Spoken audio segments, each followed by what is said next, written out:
നെവിൻ്റെ ഏറ്റവും വലിയ ഒരു ക്വാളിറ്റി എന്നുള്ളത് ആരെങ്കിലുമായി എന്തെങ്കിലും ഒരു പ്രശ്നത്തിൽ ഉടക്കുണ്ടായാൽ ജീവിതകാലം മുഴുവൻ അത് മനസ്സിൽ വെച്ച് പകയായിട്ട് പെരുമാറുന്നൊരു സ്വഭാവമില്ല എന്നുള്ളതാണ്. ആ ബിഗ് ബോസ് വീട്ടിൽ ഏറ്റവും കൂടുതൽ നെവിൻ വഴക്കുണ്ടാക്കിയ ഒരാൾ അനുമോളാണ്. അനുമോളുടെ ബെഡിൽ നെവിൻ വെള്ളമൊഴിച്ചതും അതിനെ തുടർന്ന് അവരുണ്ടായ പുകിലും എല്ലാം നമ്മൾ കണ്ടതാണ്. അതുമാത്രമല്ല, ആദ്യം നെവിൻ ആ വീട്ടിൽ നിന്നും പുറത്തു പോകാൻ കാരണക്കാരിയായവരിൽ ഒരാൾ അനുമോളായിരുന്നു.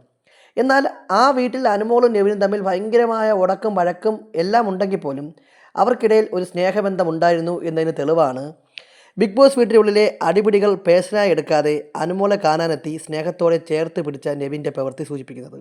ഇന്നലെ അനുമോളെ കാണാനെത്തിയ നെവിൻ അനുമോൾക്ക് എല്ലാവിധ ആശംസകളും എല്ലാവിധ അഭിനന്ദനങ്ങളും പറഞ്ഞ് കൂടെ നിന്ന് ഫോട്ടോയൊക്കെ എടുത്തതിന് ശേഷമാണ് പോയത്.